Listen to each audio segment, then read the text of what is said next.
Okay, welcome ulit sa ating video. So, ang dapat nating topic sana ngayon ay tungkol sa drivetrain.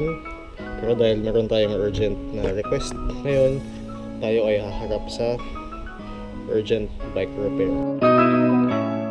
Okay, so yung feedback galing sa user nitong bike na to, wala na daw, tumatagas yung brakes. So, kitang-kita nyo na hanggang sa dulo siya ng lever, wala siyang kagat. Yung sa likod, totally walang kapit. So, try natin siyang gawin na inspect natin itong caliper kung gumagalaw siya pag hinahatak ang lever. Check nyo barely moving siya. Nipindot ko, barely moving. So, there must be something wrong. Baka merong hangin dito, baka kulang ng fluid. Tapos check din natin yung paggalaw kung makapatigil ba siya ng brakes. Hindi siya tumitigil, pinapress ko na. So I'm pretty sure na kulang yung fluid or may hangin sa loob ng system. So yun for the rear brake. For the front brake, meron naman siyang kagat. Ay, wala din, tumatagas din siya. So try natin kung meron siyang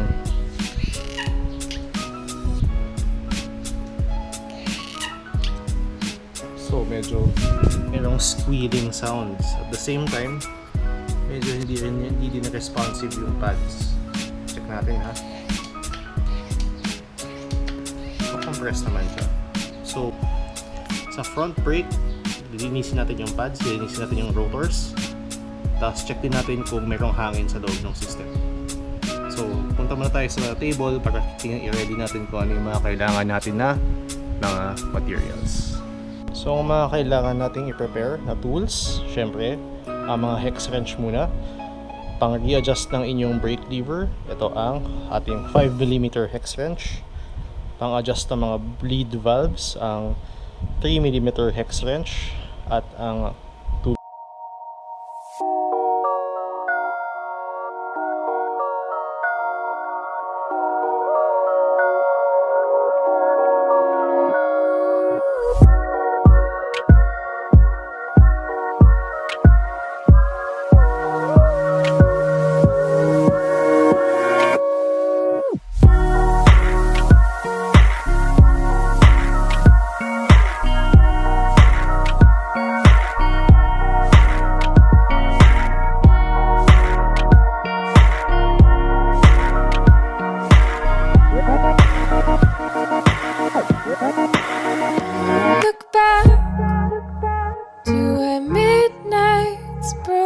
sleep, awaken our memories of when we would make believe.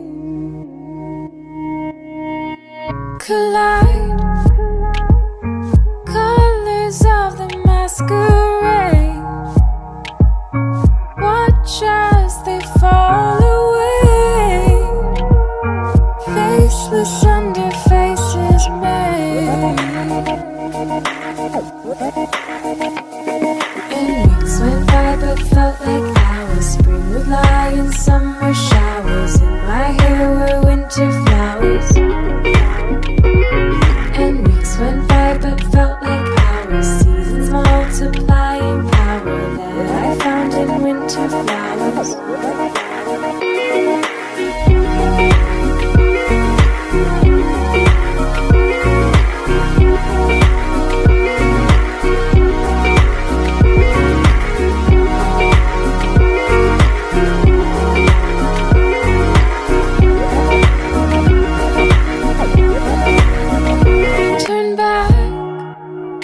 I see rivers beyond the light, ancient roads in broken design, angels running through our minds.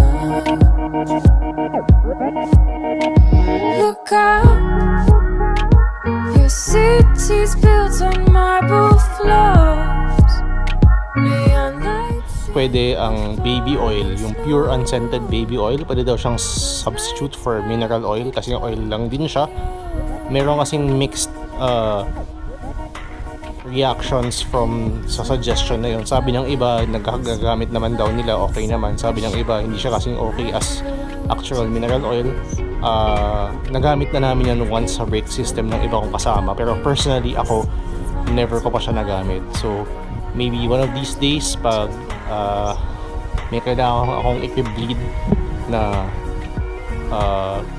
brake system din, baka pwede kong gamitin yung baby oil para ma-first hand experience ko kung ano yung feeling ng naka-baby oil na brake system. Yun. So anyway, bago ang lahat, tatanggalin muna natin ang rear wheel ng ating bike para meron tayong room to work with. So ilagyan natin yung 2R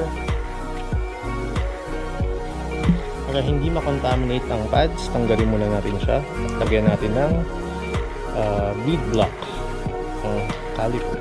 That way, pag may tumagas man na oil, hindi makakontaminate yung pads. At lilinisan na rin natin yung brake pads as we go.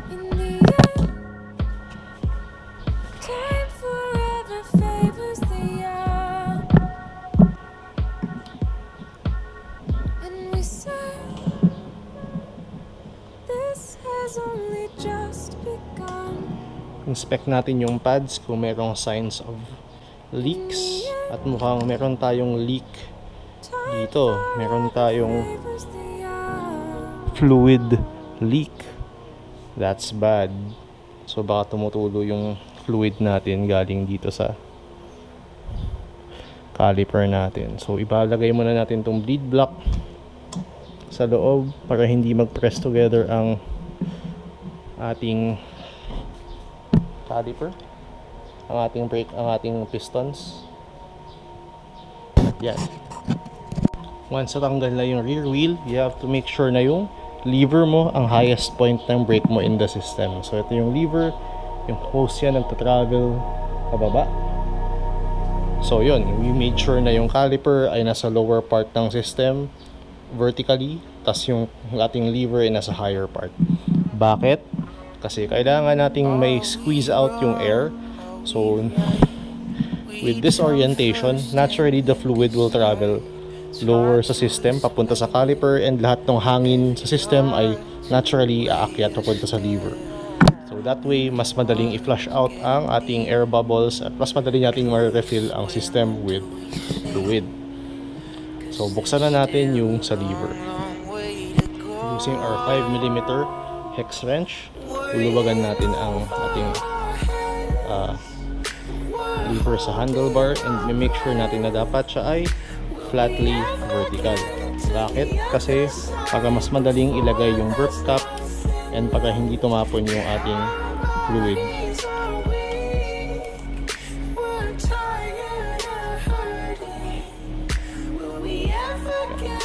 Once na nandyan na siya, pulin natin yung ating 2mm hex wrench.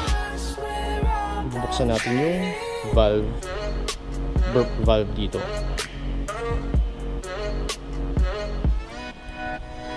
Usually, meron siyang seal dito na o-ring, so i-check natin if meron pa siya or wala. Wala siyang o-ring here. So from sa report galing nung gumamit itong bike, tumatagas yung oil sa part na to, sa lever. So baka nga naman na wala siyang o-ring dito kaya siya tumatagas. So luckily meron akong extra o-ring, papalitan natin yan mamaya. Pero before natin siya palitan, i-bleed muna natin yung brakes. So ilalagay natin dito, make sure na siya ay cleanly nakapatong. Sa lagyan natin ng basahan kabilang part.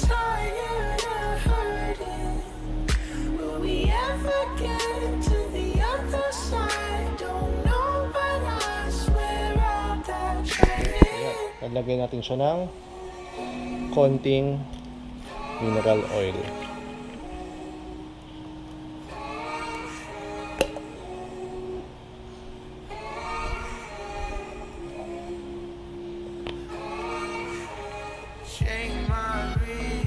Kaya natin i-squeeze ng konti para ma-squeeze out ang air bubbles. So, lapit tayo para makita natin kung mayroong air bubbles or wala. So, lapit tayo sa ating burp cap. Napakadaming hangin, kitang-kita nyo. Habang pinipress ko, napakadaming hangin. Oh my gosh. Tuloy natin i-press yan hanggang wala na yung hangin. Tapos siguro if nawala na air bubbles, try natin ulit yung feel kung okay na siya. Kung hindi pa rin siya okay, mag-proceed tayo sa next part ng ating pag-bleed. So ito, hindi pa siya full bleed itong ginagawa natin. Bino-burp lang natin yung hangin galing sa system. Meaning na pinapalabas lang natin yung hangin. Hindi tayo nagpapalit ng brake fluid totally. Pinapalasingaw lang natin yung hangin. Nag-i-introduce lang tayo ng bagong konting fluid. Pero kung kailangan natin i-full bleed tong system, gamitin natin yung kabilang end ng caliper. So medyo tumitigas na siya. Ayan. May hangin pa din though. Lumalabas na air bubbles. Ang dami pa din eh. So okay na. Wala na masyadong lumalabas na hangin. So with yung syringe, kunin mo yung remaining na fluid.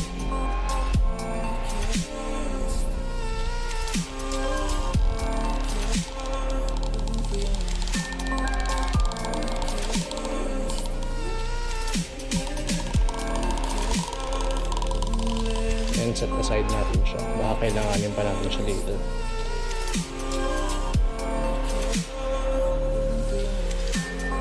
Handa yung basahan sa paligid. And hugutin nyo yung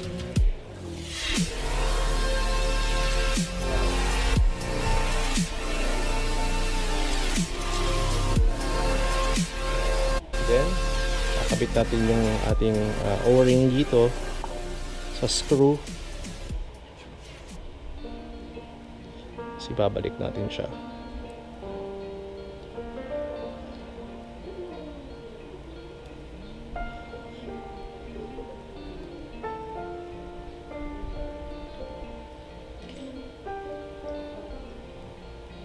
Okay. Ibalik natin yung wheel, tapos i-test natin siya. Apparently, meron nga tayong problema sa ating brake caliper. Upon closer inspection kanina, pagka-rebleed natin, check ko yung pressure dun sa pads. Okay naman siya until na-notice ko na meron tagas ng fluid here sa side na to. Tumatagas dito yung fluid. So, yan. Kita nyo, meron tayong fluid dyan. I'm not really sure kung bakit. Baka may problema yung seals dito sa loob. So gagawin natin ngayon,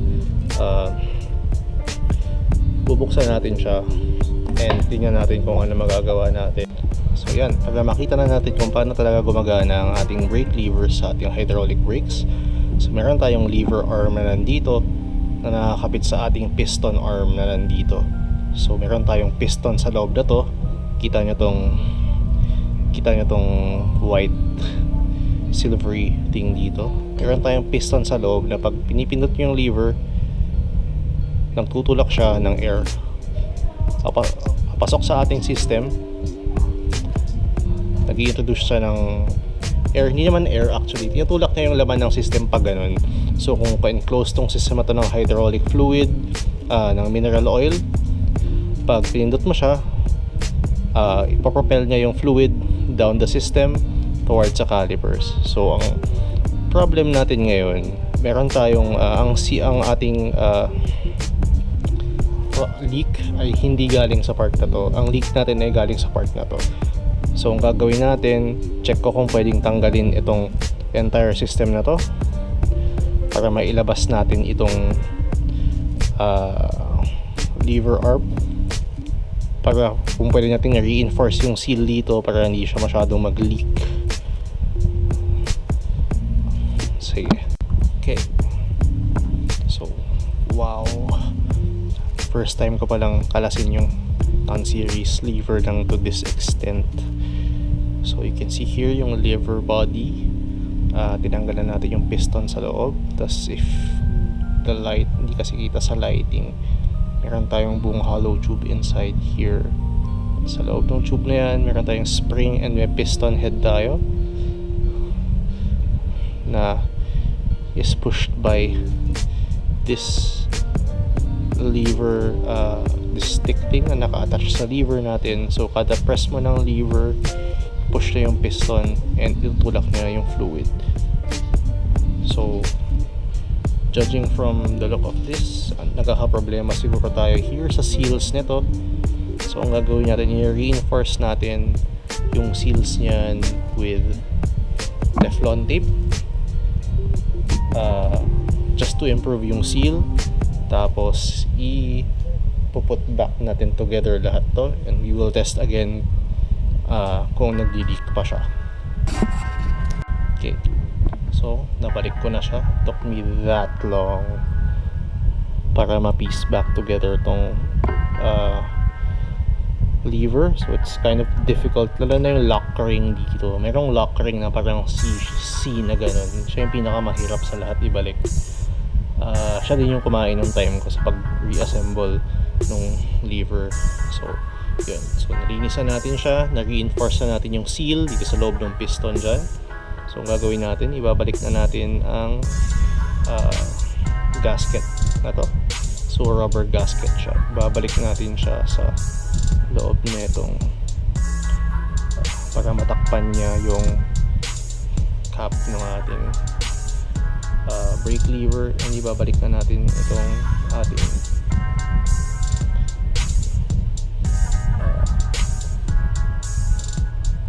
cap ng cover ng ating lever. Tapos make sure natin na siya ay tight and secure. Sa mga ganitong bagay, dapat laging very secure yung ating pagbalik ng mga screw, dahil fluids, we are dealing with fluids. Pag may mali ka lang ng balik, may maluwag lang na konti, tatagas at tatagas yung fluid natin. So dito babalik natin siya dito. So let's make sure na talaga tight siya.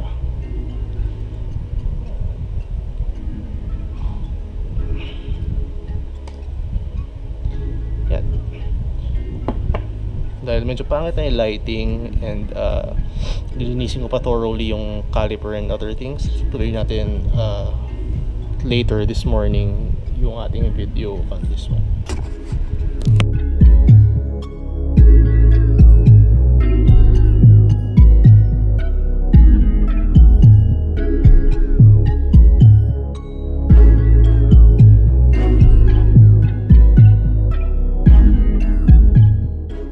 Okay, so na-rebled ko na yung brakes, na-rebuild ko na yung lever. Check natin yung action kung gumagana siya. Firm na yung action, gumagalaw na rin yung pads.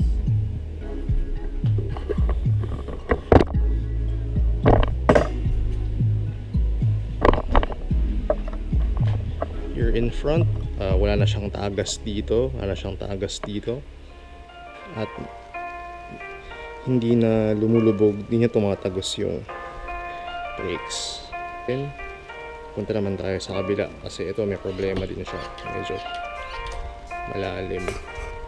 So let's get on to it. Ito yung non-series, nililista natin yung calipers. Medyo luba na din kasi ito. So ito yung ating piston, tapos ito yung channel kung saan dumadaan yung mineral oil. In-evacuate na natin yung oil dito para malinis siya. Tapos ito, piston, so ito yung channel din kung saan dumadaan yung oil. Merong gasket dito para hindi tumulo yung oil. So nalinisan natin siya, let's put it back together.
together na natin ulit yung brakes.